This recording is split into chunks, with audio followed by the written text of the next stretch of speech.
Hello बच्चों, क्या हाल चाल। मुझे उम्मीद है कि आप बड़े अच्छे होंगे और बेहतरीन ढंग से पढ़ रहे होंगे। आप सभी का स्वागत है ज्योग्राफी पाठशाला में। हमारी कक्षा 11 की यात्रा चल रही है। इसमें हम पाठ नंबर 3 पढ़ रहे हैं, पृथ्वी की आंतरिक संरचना। तो सर क्या पढ़ेंगे हम पृथ्वी की आंतरिक संरचना में? मैं आपको थोड़ा सा रिकैप करूं तो आपको बता दूंगा मैं कि हमने पृथ्वी की उत्पत्ति के बारे में पढ़ लिया था पहले, उसके पहले चैप्टर में विकास के बारे में पढ़ लिया था। आज हम पढ़ेंगे पृथ्वी की आंतरिक संरचना के बारे में। मैंने आपके इसका जो परिचय था चैप्टर का, उसमें बताया था बेटा कि किसी भी चीज को हम बाहरी रूप से नहीं जान सकते।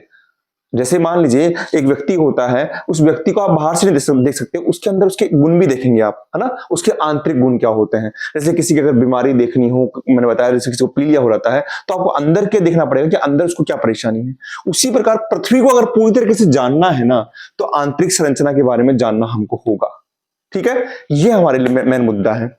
तो हम अगर पृथ्वी की आंतरिक संरचना के बारे में जानना चाहते हैं तो दिमाग में आता है कि हमारी पृथ्वी इस तरीके से है और पृथ्वी के धरातल पर हम खड़े हैं, यहां पर हम खड़े हुए हैं। लेकिन पृथ्वी का जो केंद्र है, हम जाएंगे केंद्र पर, केंद्र 6370 किलोमीटर है यहां पर, यानी पृथ्वी की त्रिज्या हो गई एक तरीके से। तो क्या हम यहां पर जा सकते हैं, केंद्र पे जा सकते हैं? अरे भैया, आप केंद्र पे जाना छोड़िए, आप अब तक हम मुश्किल से अगर धरातल की बात करें तो 4 से 5 किलोमीटर जा नहीं पाए अंदर। और अगर समुद्र तल की बात करें तो 12 किलोमीटर या 11 किलोमीटर ज्यादा नहीं जा पाए। तो 6370 किलोमीटर जाना तो सोचना ही मूर्खता हो जाएगी हमारी, है ना। तो हम पृथ्वी के अंदर जा सकते हैं क्या? अगर इस पार्ट को हम यूं ले, ये हमारा धरातल है, तो क्या हम केंद्र पे जा सकते हैं यहां पर? बिल्कुल नहीं जा सकते। हम इसके बारे में सोच नहीं सकते। तो फिर हमारे दिमाग में आता है कि क्या जब हम केंद्र में नहीं जा सकते, कि क्या यह संभव है कि हम पृथ्वी के केंद्र में जा सकेंगे? बिल्कुल नहीं जा सकते, सोच भी नहीं सकते। तो फिर हमने पृथ्वी के आंतरिक संरचना के बारे में कैसे जाना, ये हमारे वैज्ञानिकों ने कैसे जाना? ये हमारा जो ये प्रश्न बार बार हमारे दिमाग में आता है। पृथ्वी की त्रिज्या कितनी है? 6370 किलोमीटर है। आप ये मत सोचिएगा कि हम गणित के विद्यार्थी थे, सर गणित तो बड़ी मुश्किल छोड़ी थी, अब वापस गणित आ गई। भूगोल में गणित तो आएगी बेटा, कोई सामान्य गणित है कि ये इसका पूरा एक तरीके से व्यास हो गया और त्रिज्या ये हो गई 6370 किलोमीटर। कहीं पर 71 भी दे रखा है, आप करेंगे। तो ये हैरानी की बात है कि वैज्ञानिक हमें बताने में सक्षम कैसे हुए कि भूगर्भ की संरचना कैसी है ना। ये हैरानी की बात है। क्या इतनी गहराई में वो जा सके थे? जो उन्होंने बता दिया कि गहराई में ऐसे पदार्थ हैं, हम आगे पढ़ेंगे। वो कहते हैं कि अंदर के जो पदार्थ में घनत्व ज्यादा है, धरातल के जो पदार्थ में घनत्व कम है। तो ये जाना कैसे उन्होंने? ये हजारों प्रश्न हमारे दिमाग में। इन सभी प्रश्नों का उत्तर हमको इस पाठ में मिलेगा। ये चैप्टर बड़ा बड़ा बड़ा इंटरेस्टिंग है। भूगोल के विद्यार्थियों के साथ साथ में जो सामान्य विद्यार्थी, उनको भी जानना जरूरी है ना। हम पृथ्वी पर रहते हैं। मैं एक बात और बताना चाहूंगा कि आप कक्षा 12 के विद्यार्थी, कक्षा 11 के विद्यार्थी हैं भूगोल के, जो यहाँ पढ़ रहे हैं, देख रहे हैं। लेकिन बेटा, आपको केवल एक विषय तक सीमित नहीं होना है। आपको सामान्य पॉलिटिकल की जानकारी भी होनी चाहिए, आपको सामान्य राजनीति के साथ इतिहास की जानकारी भी होनी चाहिए। आज आपको पता होना चाहिए कि हमारे कितने केंद्र शासित प्रदेश हैं, कितने राज्य हैं, बने कौन से हैं, क्या घटनाक्रम चल रहा है हमारे आसपास, इसकी जानकारी होनी चाहिए। खाली किताब तक सीमित नहीं रहना चाहिए। तो ये जो विषय है वो सभी के लिए रुचिकर है। अब आगे देखिए, हम अगर बात करें कि पृथ्वी की आंतरिक संरचना के विकास में, विषय में हमें अधिकतर जानकारी किससे मिलती है, तो परोक्ष रूप से प्राप्त होती है या अनुमान से, अनुमान पर आधारित है। परोक्ष रूप से यानी या तो ऐसा होता है कि पृथ्वी के अंदर जो पदार्थ हैं वो खुद बाहर आकर बता दे कि लीजिए भैया मैं ऐसा हूं, आप मुझे देख लीजिए, मुझे पढ़ लीजिए।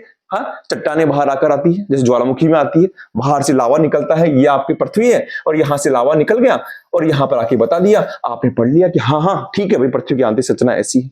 या फिर आप अप्रत्यक्ष रूप से अध्ययन करते हैं, तो ये कह रहे हैं कि हम पृथ्वी की आंतरिक संरचना के विषय में हमारे अधिकतर जानकारी परोक्ष रूप से प्राप्त अनुमान पर आधारित होती है। परोक्ष रूप से तो होती है, लेकिन अनुमान है क्योंकि हम वहां पर नहीं गए और ना जाने की सोच सकते हैं। जैसे मैं बताऊं आपको थोड़ा सा, मैं अगर आप बैक में लेकर जाऊं, तो हमने बिग बैंग सिद्धांत की बात करी, हमने सूर्य की बात करी, हमने बताया कि पृथ्वी कैसे बनी है। ना तो हम उस वक्त थे, न जिन्होंने किताब लिखी ना वो उस वक्त थे। खाली क्या है, एक कल्पना है, एक अनुमान है, जिसके आधार पर चीजें आई है। अब पृथ्वी की अगला कि पृथ्वी की भूगर्भ की जानकारी, बिल्कुल एनसीईआरटी के 9 से वो लिख रखा हूं बेटा, कि जानकारी का कुछ भाग प्रत्यक्ष प्रेक्षणों और पदार्थ के विश्लेषण पर आधारित है।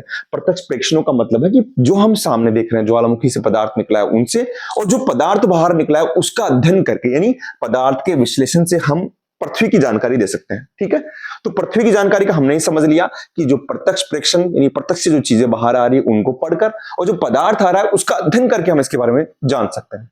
आप समझ रहे हैं ना? आप जैसे मान लीजिए किसी के शरीर के बारे में जानना हो तो आप उसकी जांच करेंगे, ठीक है? जांच करके आप पता लगेंगे उसके अंग काम कर रहे हैं नहीं कर रहे हैं, किस प्रकार से काम कर रहे हैं।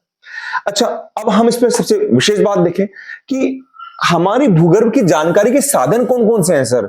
अगर हम इस विषय को पढ़ना जा रहे हैं, हम ये जानना चाह रहे हैं कि पृथ्वी की आंतरिक संरचना कैसी है, तो इसके साधन कौन कौन से हैं? इसके साधन दो हैं बेटा। एक तो है प्रत्यक्ष स्रोत और एक है अप्रत्यक्ष स्रोत।